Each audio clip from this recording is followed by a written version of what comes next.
Did you have any FOMO about attending college when you were a young? No, not at all. Not at all. I I was accepted into Stanford. It was the same year that I booked High School Musical. And Get ready, it's the new edition.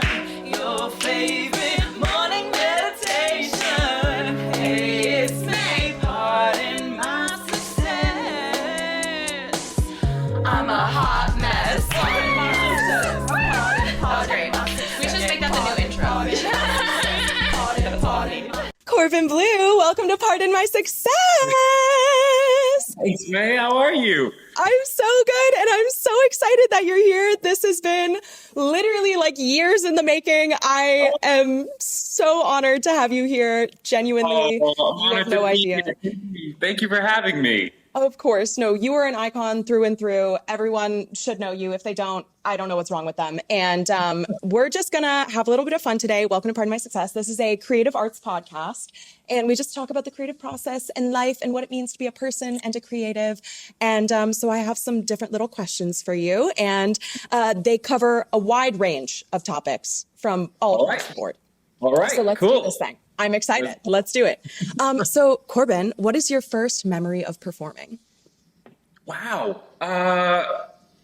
First memory of performing, it would, I mean, I was always such a ham since I was a little kid. I probably remember pulling my parents into the living room to quote, I think it was Beetlejuice. I loved Beetlejuice as a kid, and I watched it over and over and over again, and I would memorize all the lines, and then I would act out like all the different characters. So Oh my God. I had like old VHS footage of them. I think they were recording my sister, one of my sisters who's 4 years younger than me, and she was just born. So of course they're recording her, and I jumping in front of her going, look, look, look. Beetlejuice. So did Beetlejuice. you watch the newest Beetlejuice? I still haven't seen it yet. No, I can't wait to go see it. I have not I been need you to see the it. movies. I've been gone for a very long time. For like the last close to 2 years, I've just been not home. I've been working mainly on stage. I was doing a show in Connecticut called Summer Stock, which will be going to Broadway, called Get Happy. Oh my And then gosh, that's so exciting. horrors. So yeah, I haven't had the time, but I'm home now. My plan is to definitely go and actually enjoy some more life and see some movies. You absolutely should. I think you're going to love the movie, and then you can go home to your parents and perform the second Beetlejuice and be like, guys, you've been waiting. You've been waiting this whole time. I finally have it. No, incredible. I love that. And very Halloween-y themed. Incredible. Yeah. Okay, next, sing the first musical number that pops into your head. Oh God, 525,600 minutes. I love that. That's Why Is Reg the first thing that popped into my head. 525,000 moments so dear. Yes. Clearly, that like resonates deeply in me. That's what that It was. I was like, should. what's the first thing that popped into my head? And of course, it was Red. Seasons of Love. Actually, you know what's funny is that's one of the first songs that I remember performing for like my choir in grade school. Was like learning that song and like 525,600 minutes. And randomly enough, I at one point was shadowing a high school, and they were giving a math test, and they were like, oh, random shadow, you can do this math test as well. And the bonus question was how many minutes were in a year? What? Wow. So they just gave that question away to all the musical theater nerds. Literally. Love that. And I don't think they even knew. And it was amazing. So everyone, you never know what could come from being a musical theater nerd. I swear, like, half the knowledge that I know is because of musicals. It's educational. You know what I Yeah, mean? We learn absolutely. things. Exactly. All right. What is your pre-show prep process? So I always have a green apple. That's just always been my thing. Before every single show, I eat a Granny Smith apple. And part of it is superstition and tradition, but there are actual benefits to it. So part of the what's in it, mainly I think the pectin, it does help with your saliva. So like if I'm doing voiceover work, you sometimes, if your saliva starts to get too much, you get the snaps, and you start to hear that like clicking in the mic. If you eat that apple, it will help to temper the saliva. So I find that even it's the same thing. It helps me with my diction on stage. The sugar, it's a great like even coast of a boost right before the show. It's not like a crazy rush and then a drop. And the something about the shape, when you're singing, that shape is something that you always are considering. So even as I'm eating it, I'm like lifting up my soft palate. I'm like putting that into my brain. So yeah, it's just a nice reminder and helpful. That's really good. And who doesn't love Granny Smith apples? Those were my favorite for a long time as a child. They are And I've changed to Honey Crisp because they're just Honey Crisp. They're so Really? good. I would 10 out of 10 recommend. 10 out of 10. It's a tart for me. I've always loved anything tart. Like even I'll take tart or sweet. Yeah. Yeah, no, it's so good. And also, not to mention that the whole like TikTok thing of like, you have to say apple in order to like have your modeling face. So not only are you eating your apple to prepare for the show in your diction, but you're also prepping your like, oh, I'm eating an apple. You're ready. You're ready to go, I love it. Amazing. Everybody eat an apple a day and you'll keep the doctor and also anything else away, I guess. What is your favorite Broadway character that you've played? That I've played. Don Lockwood in Singing in the Rain. Oh. That was one of my favorite human beings to step into. I love him so much. That show has always been one of my favorites since I was a kid. So getting to perform in it, that was such a dream come true. There are so many similarities. I love a show within a show. Yeah, me too.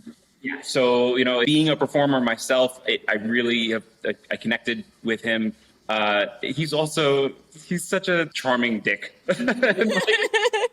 Ends up actually, finding love and realizing what's important. And I love his arc.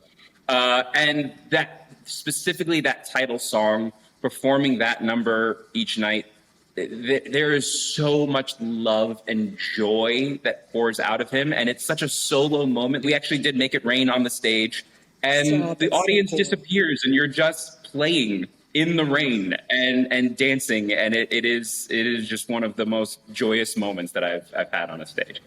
That's amazing. Oh my God. I also love that show. And that's really beautiful. When was the last time that you were in Singing in the Rain? Singing in the Rain, I did it in 2018. I did that at the Muni in St. Louis.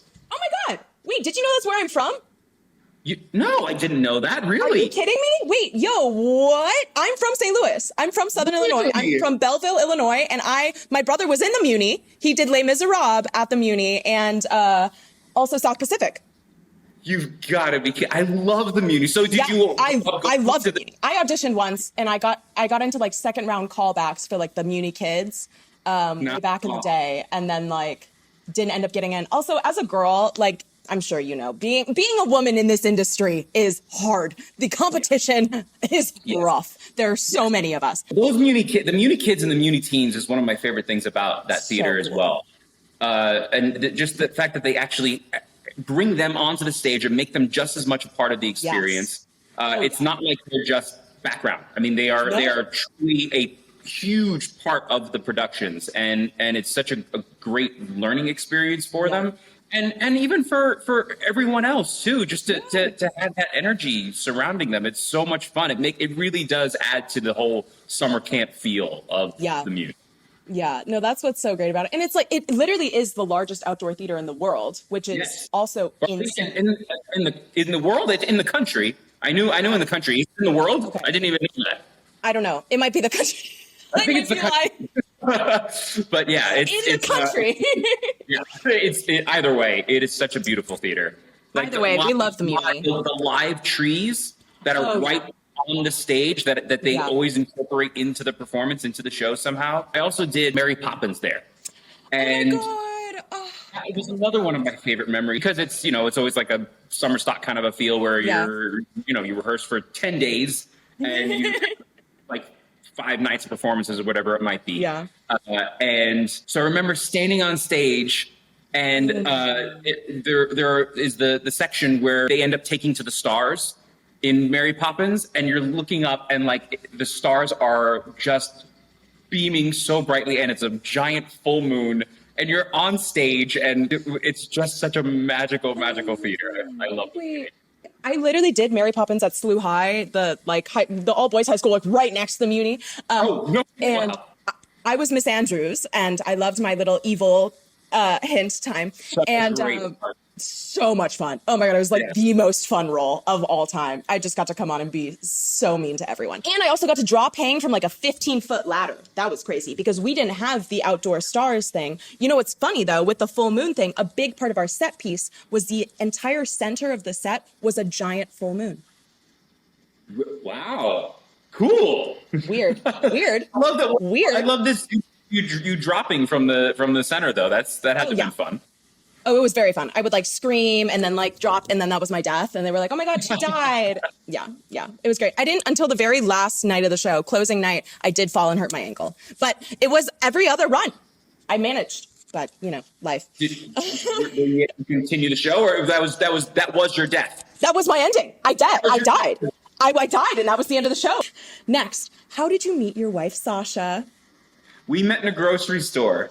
Yeah, we met in a grocery store in Toronto. I was up there filming this horror film called Nurse 3D, and at the time she was working at a coffee company that was doing a sample in this grocery store, and the place where I was staying was right next door to it in Yorkville.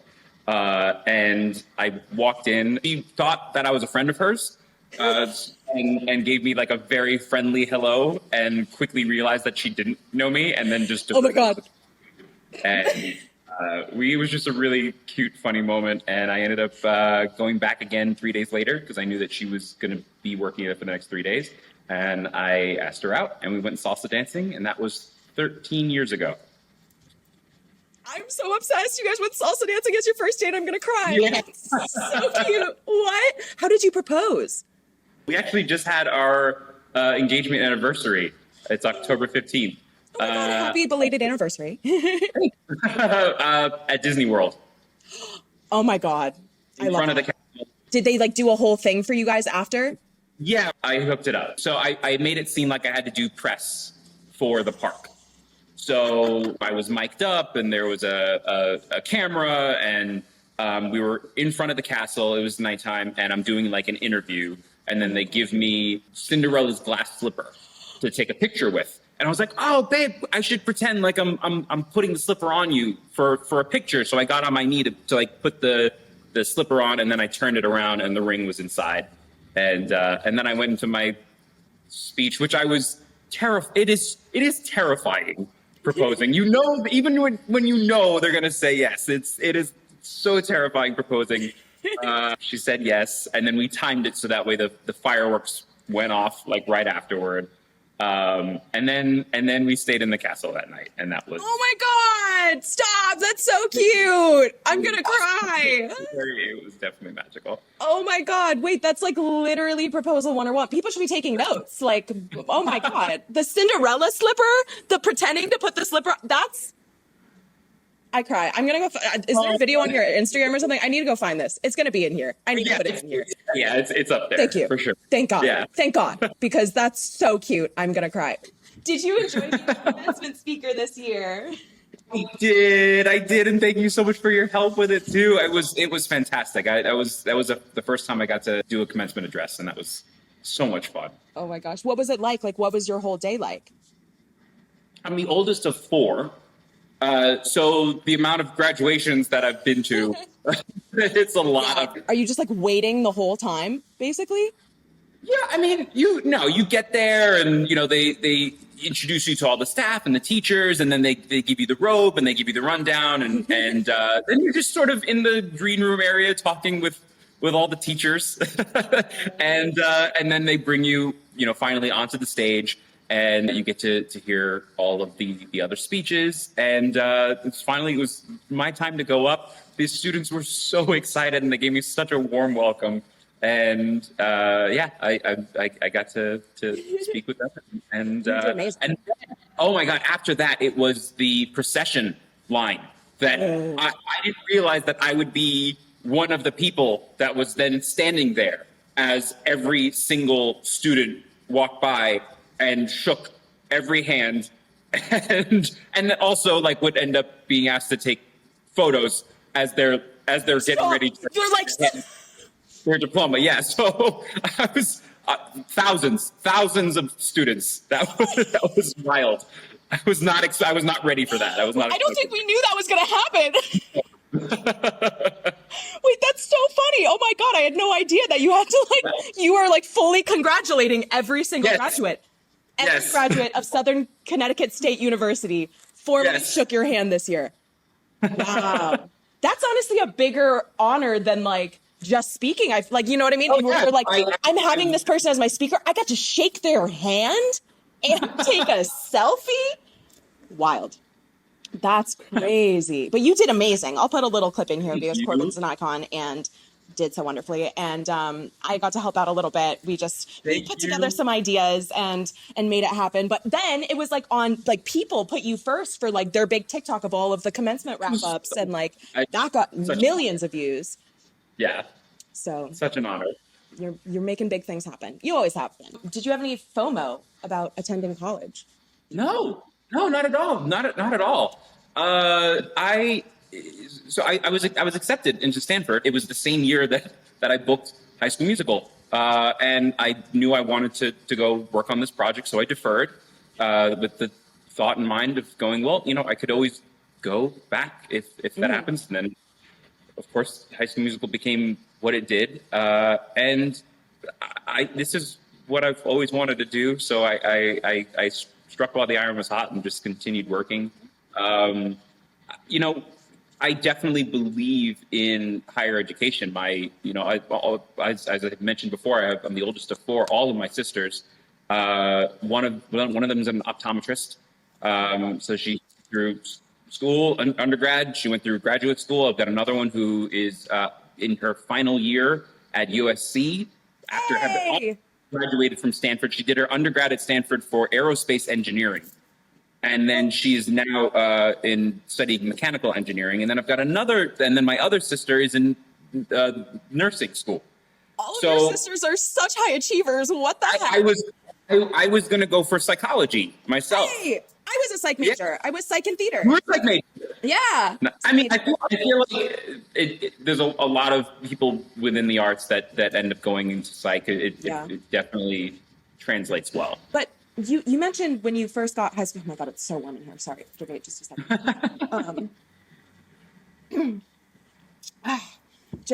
I had to just change for a moment. Okay. So warm. What a spicy day.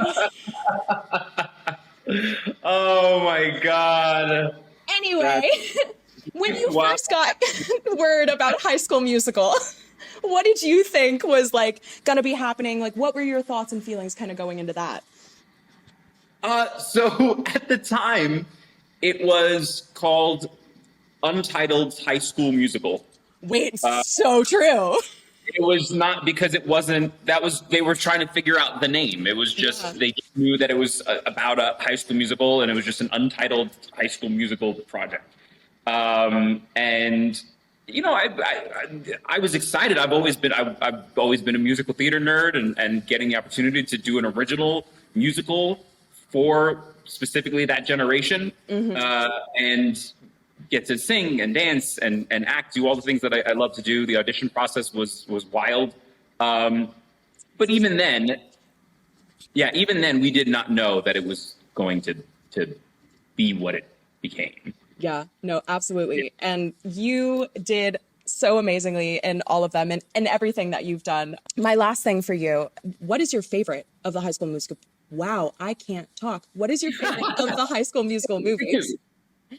A lot of people like the second one the most, and my favorite number is in the second one, which is I Don't Dance. But that's I love it. But my favorite one is actually the third one.